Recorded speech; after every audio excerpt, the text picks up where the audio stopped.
for everyone. I've spoken with family members who have a parent in a nursing home, who want to know what's going on in that nursing home. They're not able to get the information that they need. And worse yet, if they get the information about that nursing home and they say, well, I would like to be able to move my parent, they can't find a safe place to move them to because they don't have the information about what other options are available.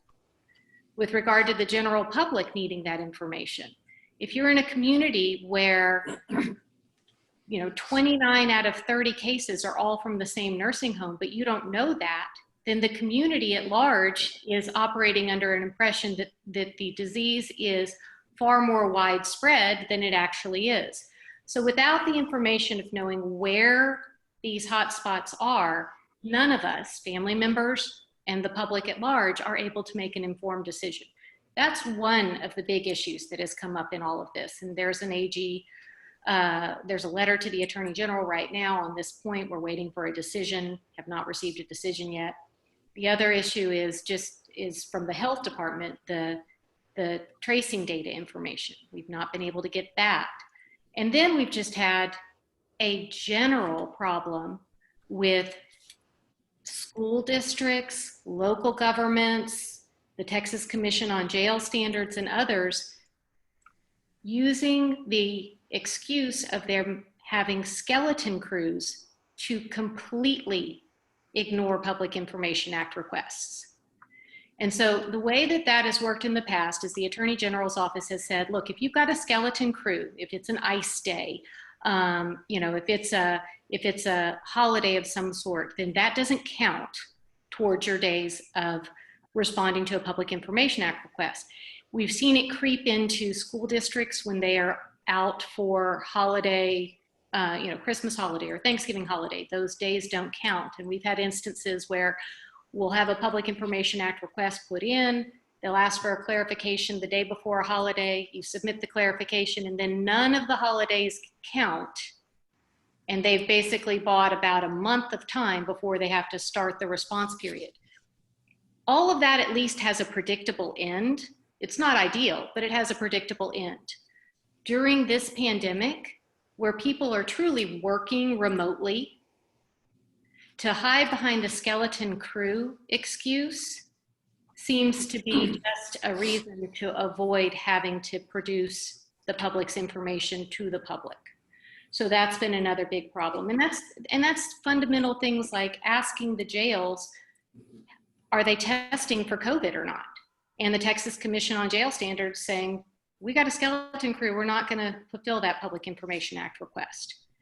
So we've seen that throughout the state. And Kelley, I know you're aware of some open meetings issues that are also presenting problems right now. Why don't you talk about those?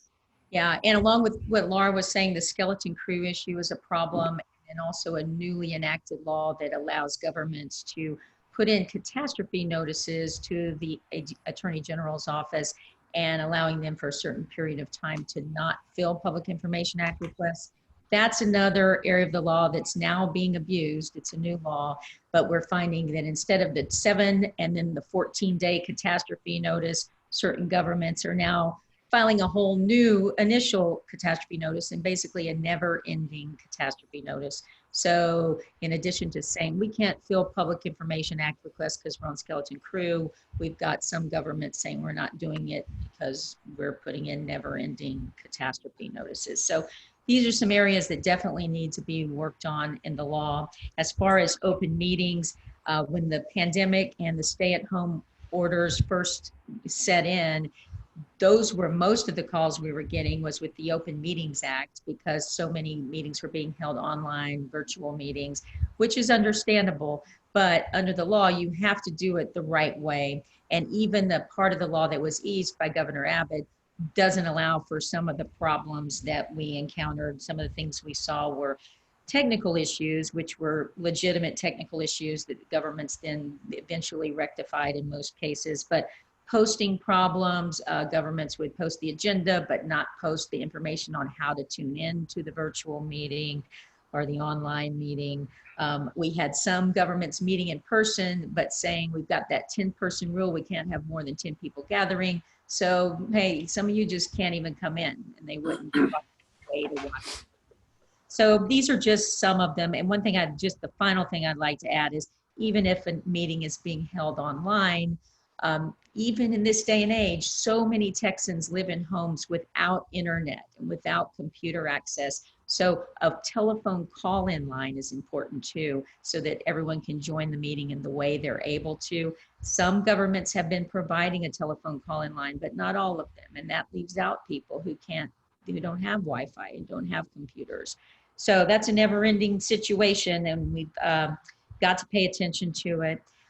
That's what I've been seeing in the open meetings department. And we'd now like to give some time to our representatives who are online to talk about what they're seeing. And Laura, why don't you go ahead and introduce our legislators who are with us today? Absolutely, it's my pleasure. I have the opportunity to introduce State Representative Todd Hunter, who we have had the pleasure of working with many sessions. He was first elected as the state representative in Corpus Christi in 1988, served 4 terms until 1997, and then after a break to spend time with his family, he came back in 2008 and has served as chair of the Calendars Committee, chair of the Judiciary and Civil Jurisprudence Committee, on the State Affairs Committee, and the list goes on and on and on. This gentleman, for those of you from Corpus and for those of you throughout the state, please understand he is one of the most significant open government, transparency, and First Amendment champions that we have in this state, and we are truly lucky to have him. He is a stalwart supporter of our efforts. Representative Giovanni Capriglione is also on the line, also a crowd favorite. He is from North Texas. He's serving his 4th term representing District 98 and is currently the chair of the Appropriations Committee in the House.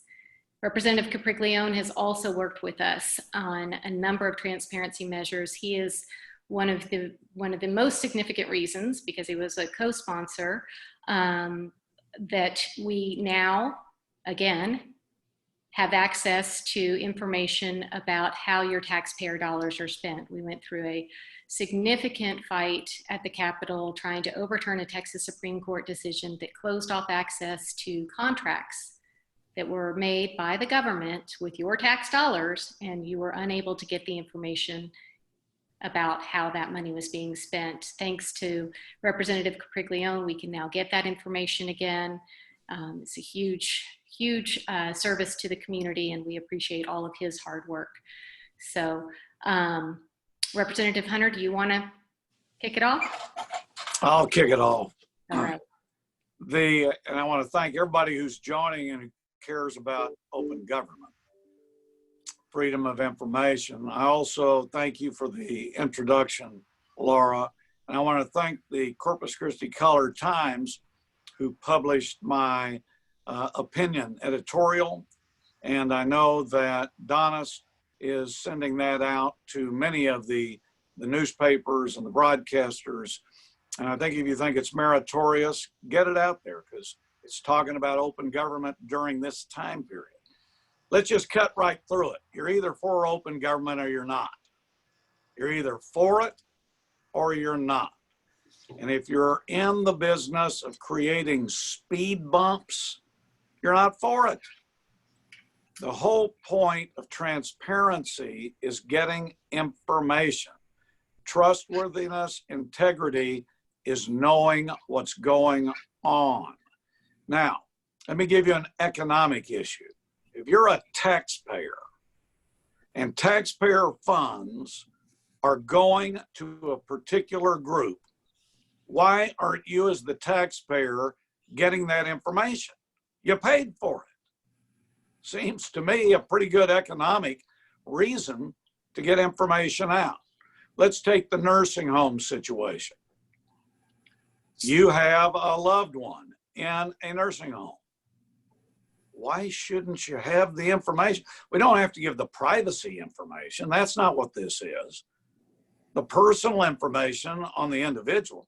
Why can't the institution be provided? Think about all the families sitting out there wondering, if their cared folks are being affected? Why can't we then send a surge team in? Why can't we send in medical help? Makes common sense to me. Provide the general information. So when we go into this next legislative session, the pandemic has given us a basis to start getting into specifics of getting information to the public. And remember, everybody that's listening or watching, this is just public information. The other problem is I am concerned that we're making the process too complicated. Why are we going through speed bump after speed bump to get information? The process of open government is to get the information, not to go through a legal driven process. When you do that, you're just looking like you're hiding stuff that you don't want people to know. Now, there's no doubt there are areas of law, and there's no doubt there's areas of privacy that should have protections, and nobody's saying eradicate that. But during this pandemic, it has basically shown the light on the need to open govern up to the individuals. And that's what we plan to do. Now, another issue I'm going to be pushing again are birthdays. Now, doesn't that sound terrible? Birthdays. I want everybody to know that we haven't been able to get that law passed. Now, I want everybody to get on their cell phone, get on the internet, and whoever you see on this screen, push in their name and see if you can get their birthday. I bet you can. However, the law in Texas says, for example, our media sources can't have it. Well, if there are 10 Todd Hunters, don't you want the correct Todd Hunter, especially if there's a criminal proceeding? Don't you want to be reporting about the Todd Hunter that the focus is on? But it seems to be contradictory that we don't have that law in place when you can primarily get on the internet and get the same information. And really all we're doing is preserving the process so that information is published correctly. And I'll be introducing that legislation again, maybe third time Laura and Kelley is a charm this time. But the whole point today is to encourage everybody to engage on openness, transparency, getting information out there. To me, you get more integrity when you provide than you wonder what is being hidden. And I've had the great pleasure of working with Representative, now Chairman Capriglione, who's now the actual chair of appropriations, which is a very, very great function for the state of Texas. He has been a colleague of mine on open government, and he's done a great, great job, as Laura and Kelley have referred to. And so we're glad he would take time out of his busy schedule. So at this time, I'll turn the microphone, Laura and Kelley, and John LaRue over to Chairman Capriglione.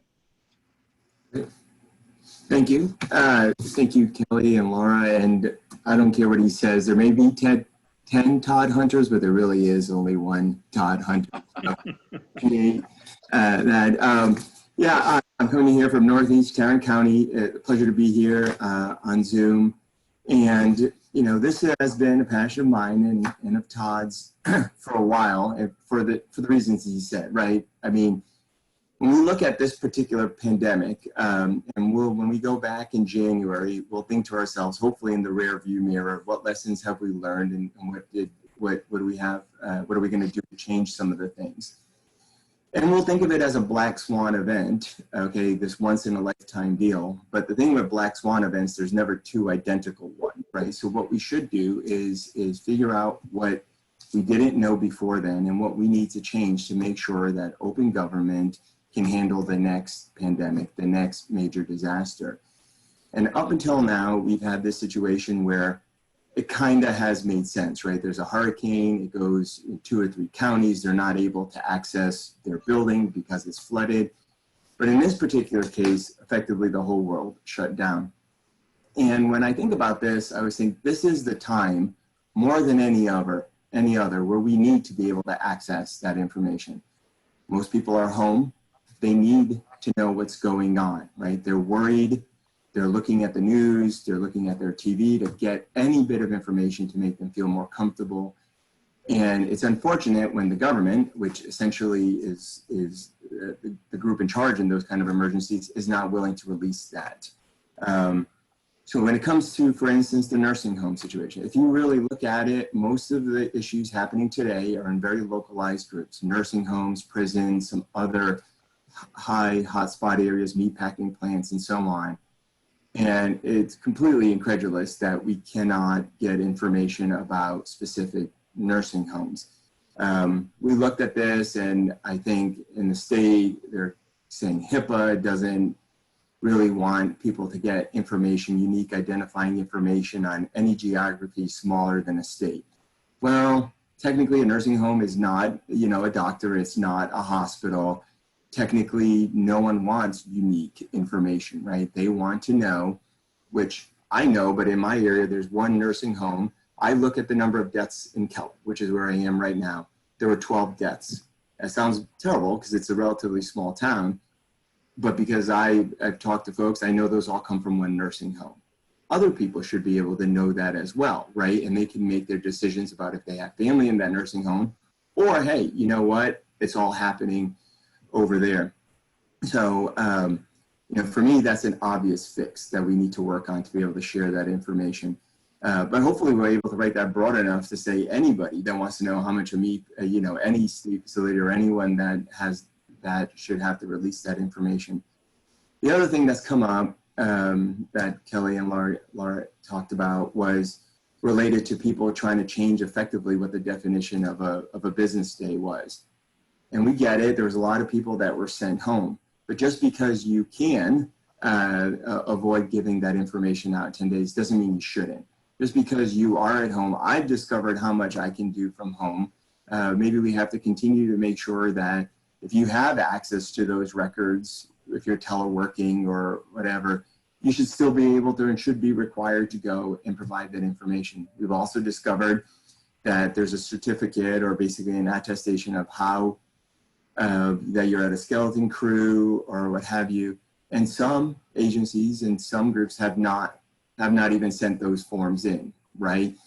So obviously, those groups should not be allowed to get outside of that completely. I mean, here's the thing. Your government right now, even though the economy is a little bit, obviously very difficult right now, it's spending more money than ever. It's getting into more contracts than ever. It's going and making a lot of decisions. And without this access that we should all demand as public citizens, it's effectively behind closed doors. And it's interesting that we go and say, oh, well, there's an emergency declaration. So I looked, the longest lasting, by the way, currently still in place emergency declaration is the 1979 when Jimmy Carter put in the Iranian economic deal. So in Texas, we're still technically under the Hurricane Harvey emergency declaration. And chances are that under this coronavirus pandemic, we'll still have cases. And so this may be a 2-year long or more emergency declaration. We shouldn't have to, because of what we know now, be restricted on our ability to get data for the next couple of years because of this issue that was a real issue, but has since passed. I'm here to listen, to learn, and definitely wanting to work with Todd and other people in the legislature to go and get your best ideas on things that have broken and see how we can fix them in the next session. Thank you. Great. Thank you so much. Now we'd like to move on to the other panelists, and we'll start with Donnis Baggett of the Texas Press Association. Donnis, can you give us an idea of what you've been observing? What have you been hearing from news organizations around the state, and fill us in? Certainly. Thank you, Kelley. And let me say thank you, first of all, to the Corpus Chamber for facilitating this this Zoom conference today. It's really timely, and I think it's good that we're getting an early start on these issues. Also want to thank Representative Hunter, Chairman Capriglione, FOIFT, the Texas Association of Broadcasters, because we've all worked together side by side for many years to try to get laws on the books that makes the people's business accessible to the people. But what we're learning from this pandemic is that that accessibility has a lot of wiggle room. Let's leave it at that. The pandemic has shown very clearly that transparency issues, specifically records access, is not a press issue, it's a people issue. I live in College Station, and there is Bryan College Station, there is a nursing home here that has had a number of deaths. I don't even know what the current number is, but it's more than a dozen deaths in one nursing home. And they've yet to release any public information about it. People have put that together through social media and talking to other family members and so forth. The family members have been absolutely frantic to get information out of that nursing home about their loved ones and what kind of care they're getting and what the infection rate is in that nursing home. And they've been stonewalled.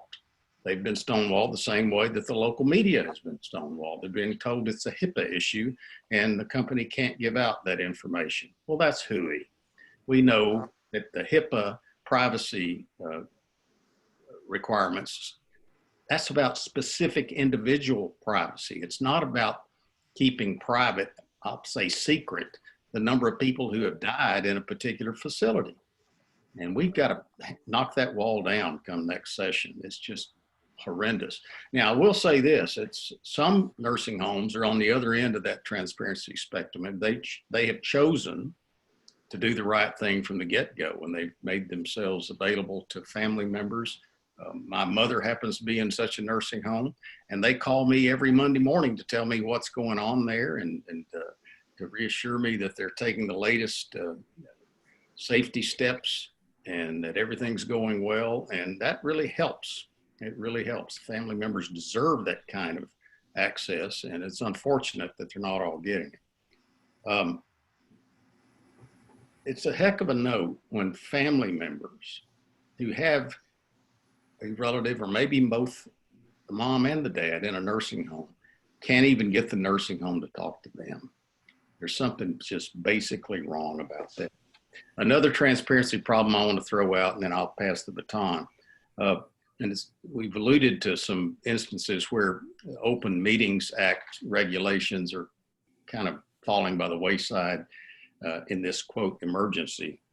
There was a case in the Panhandle at the onset of this where the local hospital district was having a meeting to talk about the COVID-19 pandemic and how they were responding to the pandemic. And when a local reporter got there to cover the meeting, he was told, you're not going in, there are already 10 people inside. So we don't have room for the press to cover this meeting. So there they were holding what was probably the most important and relevant meeting of their history. And they wouldn't let the press in to cover it. And that is a taxpayer-funded hospital district. There's something just basically woefully wrong about that. So I really appreciate the fact that we have allies like Todd Hunter and Gio Capriglione to take this fight on, because it will be a fight. You can count on it. These groups that like to put the road bumps up, as Todd put it, they don't go down easily. They'll fight us every step of the way come January. So it really helps to have people with the want to that these two representatives do. And we look forward to working with them in the future. So with that, I will pass the microphone back, and thank you for letting us fight the fight along with you. Great, thanks, Donnis. Next, we've got Marianne Cavazos Beckett of the Corpus Christi Caller-Times. And Marianne, can you fill us in on what is your newspaper experiencing in the coastal bend? What are your reporters finding? What roadblocks might you be hitting? Sure. Thanks so much for organizing this. As Donna said, there's just something really wrong about a system where there's just such a lack of transparency, where if you have a loved one in a nursing home, you know, you have to either be, you know, a person with a law degree or a legislator or a journalist, and have the patience to just keep going and going and asking the same questions and questions. And, you know, that should not be the case. And so I'm glad that we can have these types of conversations. For us, with the Corpus Christi Caller Times, and what our journalists have seen is really just an inconsistency in the application of what the laws are. And as Laura and Kelley have spoken about as well, you know, county to county, town to city, if they have staff on limited schedules, if they have staff that has the internet at home, as most of us now are lucky enough to have, finding those workarounds during the pandemic, they are still not fulfilling time-sensitive records requests in a lot of these cases. Now, that doesn't apply, you know, we have seen a lot of cooperation and transparency from some leaders, and that's been really positive, especially in recent weeks. You know, up until recently, the city of Corpus Christi was doing daily briefings, and there was limited capacity in the rooms, but they were live streaming those. We live streamed them as well. And the thing that we see the most is when numbers are not given out, when there's a positive case and it hits social media, and you know that starts to get shared like wildfire. You know, people are asking us, you know, why can't we have more information about this? You know, where is this person in this nursing home? And we have to tell them, we're going to keep asking, and we keep getting told HIPAA or privacy or whatever it is.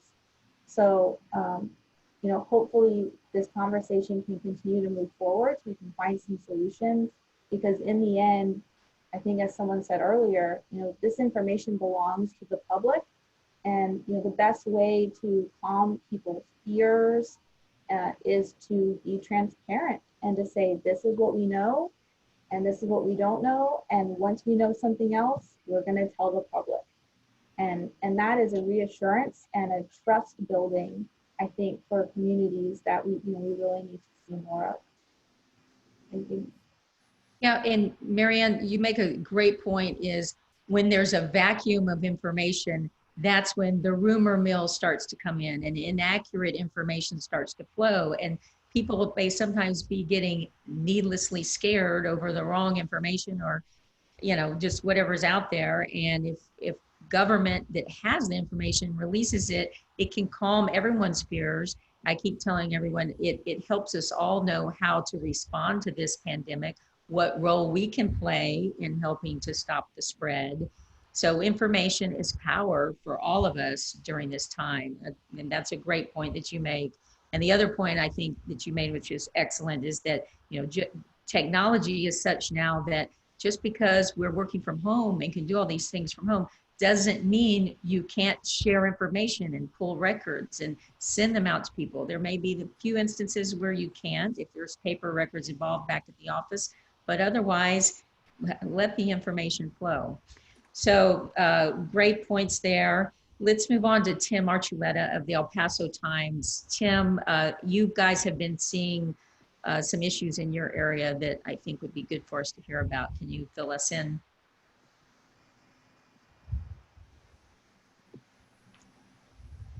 Is Tim there?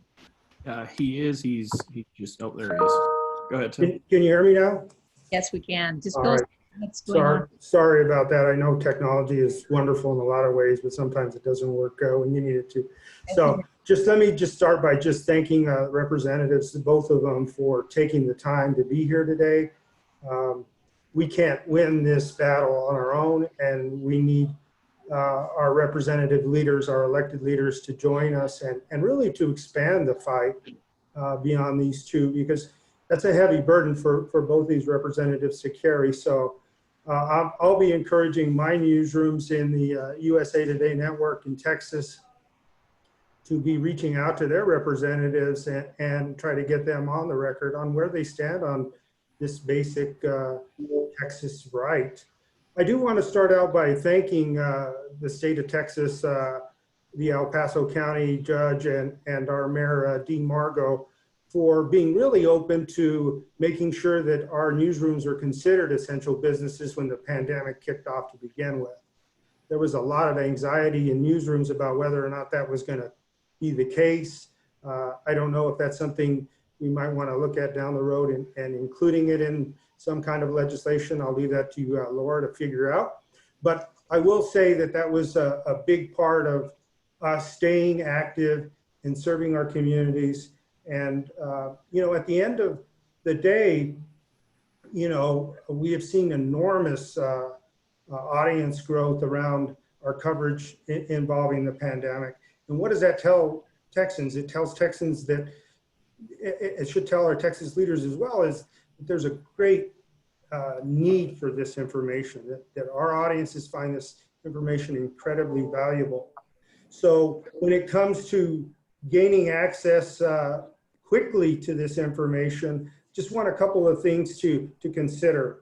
One, you know, we really rely on this information to verify what we're learning on social media. Social media can get way ahead of a story. And, you know, the one thing that we want to do is we want to promote transparency, but we also want to be really religious to the issue of accuracy. So having access to this information is key to maintaining an accurate report. And then secondly, it's critical in really helping news leaders make sure that we're setting the right tone for our coverage. We don't want to alarm people, but the only thing that we can rely on in those situations is eyewitness accounts, and then reaching out to our government to get some confirmation about that. I will tell you that one of the first hotspots for COVID in El Paso, and right now we're going through a really tough time here in El Paso. Today we had our largest day of positive cases in El Paso at close to 200 cases a day. So this is real, and this is something that we've got to rely on good data for accurate reporting. The big hotspot, the first hotspot in El Paso was at the El Paso Psychiatric Center, and boy, you want to talk about fear, not only among the people that were in the center, but the employees, making sure that they were getting accurate information about what was going on in the number of cases that were being found there and the number of deaths that were being reported there. So this really does affect families, does affect Texans, you know, right where they live. I want to just quickly say, you know, I think one of the bigger problems that we have in Texas is getting Texas back to the position that it had, where it was a leader in open access to government. Texas had it right from the beginning there about, you know, making sure that everyday residents could have open access to their government and get an accounting about what government is up to. I'm afraid that, you know, the other pandemic right now is this sense that that public information shouldn't exist at all. We see it in all different types of requests that we put in. And frankly, it really, and to Mary Ann's point, it really depends on the elected official in custody of that public information. Some of them get it and are transparent and great models for that.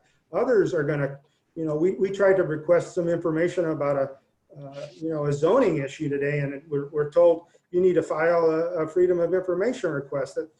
That's preposterous. But I don't want to beat up you know, folks who are in charge. I do want them to try to rekindle that great spirit that we had in Texas, where access to your government was a basic fundamental right. And I will close by saying, you know, I promise you our newsrooms will work at being responsible with this information. We get information all the time, and we have to weigh that, and we'll be responsible about how we use that. So thank you very much to to the United Corpus Christi Chamber for this time, and I'll pass it back to you, Kelley. Yeah, thank you. Appreciate that, Tim. Great points there. So let's move to Oscar Rodriguez of the Texas Association of Broadcasters, as well as Michael Schneider of Texas Association of Broadcasters. Fill us in, please, on what you're experiencing. Thank you, Kelley and Laura and everyone else, particularly Chairman Hunter and Chairman Capriglione, again, for your leadership and your steadfast support of open government. It's absolutely necessary and definitely much appreciated. Certainly what we're hearing from our radio intelligence stations across the state is very similar experiences in terms of difficulty getting access to information.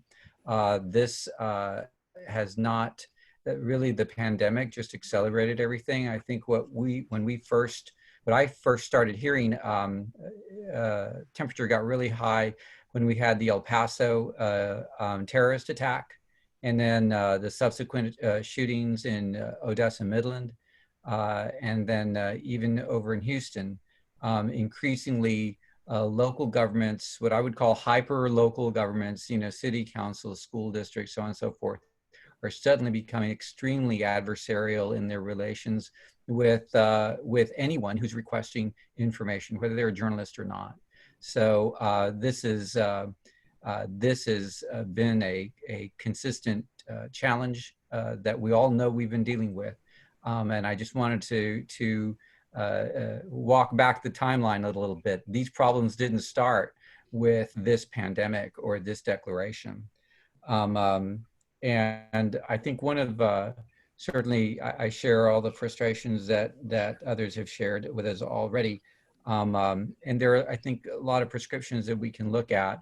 One thing that is a priority for us would be certainly to move forward with what we characterize as first informer legislation that ensures that, that journalists and the technical crews that support our work are always going to be considered able to travel and do their work during times of emergency. Other states have passed such laws. We were able to push a version of one at the federal level through a few years ago, and it was by virtue of that the Department of Homeland Security's guidance through CISA explicitly designated journalists and our engineers, all of our technical backup, as essential, and they were recommended as such to governors and local officials. And so at the beginning of this pandemic, I worked closely with the governor's office to make sure that whatever orders we were seeing would reflect that guidance from CISA as well, and with the county judges and so on. So we were pleased to see that, and I thought that was good because that was really all we had to stand on in Texas, because we don't have our own first informer law. So, and there are good examples that we can follow there. So beyond that, I will leave it, and I know Michael Schneider is more expert on these issues than I, and I will leave that to him. Hey everyone, glad you could be here. Michael Schneider, Texas Association of Broadcasters. I also want to echo my thanks to Representatives Capriglione and Hunter for their leadership on this issue. But I also want to salute you, because here we are more than a half year out from session, and there's more than 150 of us together on this call. And that's heartening to me, because it means that you care enough, this issue is important enough, that you want to take time out of your day on fairly short notice and get together and talk about what kinds of problems you're experiencing. And we want to get to that momentarily, so I'm going to be very brief about this. We are still hearing reports of problems encountered after we passed legislation this last session on government contract information, where we've had third-party vendors who have been working with the governmental bodies, and the governmental bodies have actually been suggesting exceptions they could use to prevent the release of certain types of information, and that's a problem. It only shows you that this is an ongoing issue and it's always going to require our care and our maintenance. But it's not all gloom and doom out there. I mean, the city of Austin just revised its policy towards the release of police-generated video from body cameras and dash cameras. And it's kind of a model for what the rest of the state should be doing, where there's a presumption that this video should be released and released quickly. And yeah, there might be some instances where it may be held back, but that's a huge leap forward considering the kind of battles we've had over at the legislature for many sessions trying to get release of that video. That's probably now more important than ever before. So there are good examples out there. We don't want to be all gloom and doom, but there is plenty of work to be done and we need your help to do it. We need your examples. We need you to be involved with lawmakers at the Capitol. So in order to facilitate that, let's get to the questions. Let's get to some comments from out there. And Kelley, I'm going to turn it back to you. Hey, John, do you guys have some of the questions that have been sent in? This is Tristan with the chamber, and I do have questions prepared. Okay. Yeah. I will go ahead then. Great. Representative Capriglione, in your leadership role in the House Appropriations Committee, do you see an opportunity to provide increased transparency for state contracts? Yeah, this is something I've been working on a lot. I know in my previous 2 stints in sessions, I was a subcommittee chair, and we actually had a budget transparency and reform subcommittee that I chaired. And we had a lot of great success during that in terms of making sure that more availability to the contracts on the procurement process itself, the RFQs, scoring, details of the contracts themselves. So while we were there, we were able to, with the help of the Legislative Budget Board, work to make sure that as many budgets as we could, right? It turns out there's about 30,000 of them, but make sure that information about the terms of the contracts, the amounts of the contracts were available on websites so people could go and look at it. A couple of sessions ago, I also worked on another bill that also would require business interests of people who had contracts with local governments also be available. And by the way, that's on the Texas Ethics Commission. If you look at Form 1295, you get a list of a lot of contracts. I think there's over 1 million different forms that have been turned in so far. And you can search by business entity and so on. But I absolutely agree going forward, especially given the massive amount of money and contracting that's been done just over the last few months. I think absolutely critical going forward that we put as many contracts as available and even more terms available for the public to see how their dollars are being spent. Thank you for that. And for Representative Hunter, why have you been so supportive of access to dates of birth in public records? Why is it such critical information? Well, now I'm really just curious why everybody's fighting me. I mean, to me, that's the most common sense thing you could get. So I'm going to push it till I get it. But let's look at the legal side of it. What is one of the problems? If you're a newspaper or a broadcaster and you're reporting on a criminal act, you want to make sure that you're talking about the correct person. And the birth date has shown as a verification confirmation. We don't need to create litigation with defamation and libel. All we want to do is get information out there. And then, to me, I'm sitting in these hearings speaking before our legislators, pulling their birth dates up on my cell phone as I'm talking to them. It seems to be a contradiction. It's okay to get it on the internet, but it's not okay to produce it to the public. And what is the whole goal? To report accuracy. And to me, that is the complete goal. And we've had some success on educating folks, but there's no doubt there's somebody out there that does not want birth dates coming out. And I can tell you that I don't know what the reason is, but it's a contradiction. And what is our goal? The goal is transparency. The goal is reporting correctly. And this is one of the greatest sources to help journalism report accuracy. And it's very, very simple. But there's no doubt there's something out there that doesn't want it produced. So now my curiosity is up for another session. And for our press. And by the way, Tristan, go ahead. My birthday is open for everybody, so I'm setting the stage for open government right there. Okay. For our press participants on the call, what reforms would you like to see moving forward to create a more transparent government?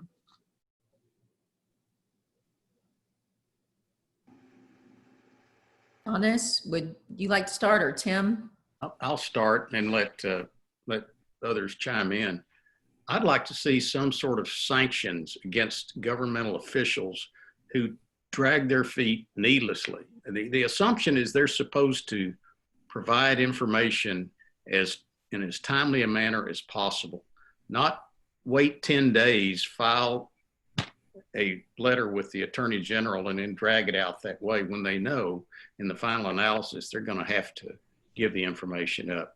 Yet this happens all over the state all the time, and they get away with it. I'd like to see some teeth put into the law so there'd be some sanctions against these people who not only violate the letter of the law in the long run, but the spirit immediately.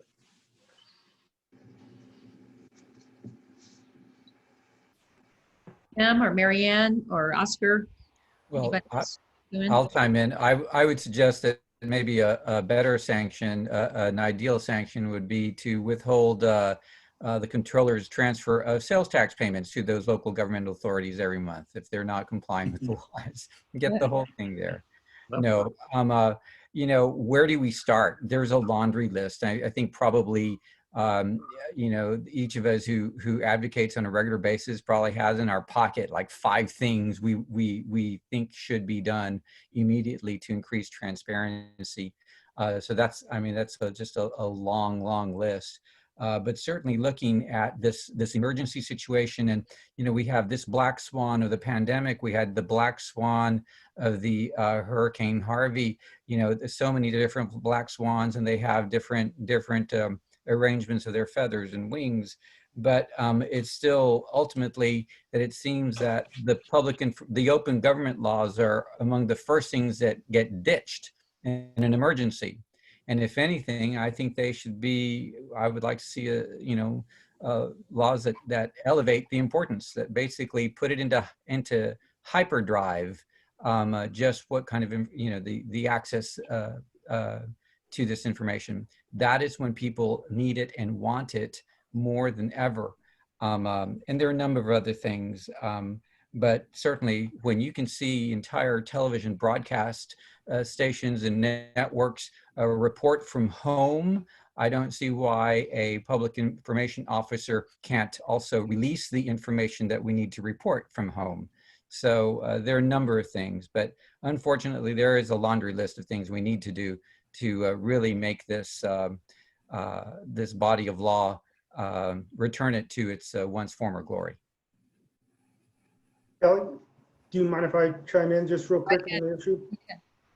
I would just say I'd start out by supporting Representative Hunter's bill on the DOB's date of birth. That's really important. Yeah. You wonder, why does the state collect it? Why does the state need that information? I think it's very similar to why the newsrooms need that information. It's to verify somebody's identity. But I would also suggest that we take a look at you know, expanding access to jail records. You want to talk about, you know, how the issues that's bubbling up across the United States right now is, you know, how do we treat individuals who are in police custody? It's hard to get jail logs. We used to get them when I first started reporting. They were easily accessible. So without jail records, you know, it's hard to know, well, what are the crimes that people that our police departments are enforcing, and who are the subjects of their policing. So it's all related to having open access to your government. Great point. And, you know, one bill that we've worked on in the past and will continue to work on is when someone dies in police custody in Texas, we don't want a law enforcement agency to be able to use a loophole in the Public Information Act to not release the records simply because that person has not been convicted. They'll never be convicted because they are dead. They're not going to trial. And that's just a loophole in the law that's been used in the wrong way. So there are a multitude of other issues that aren't even pandemic related that need our attention. So glad you brought that up, Tim, the jail records. Anybody else? Or do we have another question? Yeah, I can just add one quick thing. And I think Donnis brought it up earlier, and it's so important, is we don't only need you know, our laws to have more teeth to them on the enforcement part. If we're seeing a willful disregard for that timeliness, but on the front side of that, on the flip side, we need the preventative part, which is mandatory education and training for our governmental entities. And so what we're seeing a lot, you know, over the past few years is the one person in a governmental agency who's taking the required training on the Public Information Act is often not the person that is at the desk dealing with the public. And so the person that we deal with often in some towns and cities and counties has no real true knowledge of the Public Information Act and how that should work. So their natural inclination is to say, you can't have it. And unless you are someone, again, who has a law license, who knows HIPAA, who all these things, you're probably going to be dismissed and give up. And that's wrong. So I think that what we would really like to see from our legislators going forward is not just some teeth to the back end of the law to make it stick when you violate it, but on the front end, helping our local and state governmental leaders that have these records be educated about the Public Information Act. Great. Anyone else, or is there any final question or two? Have Ken Martin wants to ask a question. Go ahead, Ken. Thank you. I'm Ken Martin with the Austin Bulldog. We've had to sue the city of Austin a couple of times over the years to get information that should be readily available, but they didn't give it to us. And one of the problems you have when you sue a governmental body under the TPIA, and then they turn the records over to you, then you can't get attorney's fees. So if you want to go to the trouble to sue somebody, sue a government agency to get the records, you wind up eating the legal costs because you can't get attorney's fees if they give you the records and therefore moot the suit. I'd like to see that fixed. Yeah. So, If I jump in, yeah, go ahead, Laura. You're in a better position to respond to that than I. yeah, Ken, I couldn't agree with you more. I think virtually everybody who is speaking here today is in agreement with you. We have tried to do that 2 sessions in a row. Representative Smithy has carried that bill for us. It actually got passed, got all the way to the governor's desk, and got vetoed. Wow. So we can continue to try and will continue to try, but there needs to be some education from the top level down in order to get that passed. Thank you. I would like to note, Kelley, if I may, speaking to Mary Ann's question, comments about the staff at local PIO offices. The tenor of how public information requests are received and fulfilled really is at the very top. And I think all of us are still shocked and stunned to recall that extraordinary public information officer training where the Attorney General's chief spokesman basically wrote the map for people to harass journalists and waiting until the very last day of the request to either grant it or reject it, things like that. It is systemic, the antagonism now that we see toward public information. Thank you. I think we're out of time. I'm going to hand it back to John LaRue for a wrap up. John, are you there? Okay. Thank you, Kelley and Laura, for moderating this, and for our panelists from the Caller Times. And Tim, it's good to see you. Not back in Corpus Christi, but at least to see you. We miss you. To the broadcasters on here also, I want to thank all of you for taking the time to join us. And of course, Representative Chairman Gio, it's your second time on our webinar. This is like Saturday Night Live. If you get to third, you get a special prize. Nice. And of course, we really wouldn't have done this without being prodded and pushed by Representative Hunter. This is something he is passionate about, and he asked us a while ago to do this, and I really appreciate it. I've learned a lot. And one final one, someone that wanted to be here that would have been taking my role was Libby Averyt. Libby had a family emergency and couldn't make it, but she's not only president of the United Way here in Corpus Christi, she's also chair of the chamber. So Libby, I don't know if you were able to get on, but we miss you, and you would have added a lot more than I could have done. So with that, we'll sign off. We'll continue to do these. We're going to be doing one coming up with the Federal Reserve, probably 2 weeks from today, to talk about what they're up to. They will have had a meeting of the Federal Reserve by then and get some insight. And also they've got a couple other funding sources that they're looking at that we're going to be interested in. So we will keep you all advised, and I hope you all stay safe. Thank you. And we look forward to seeing you again. Thank you. Thank you. Thanks, Tristan. Good job. Thanks. Thanks, sir.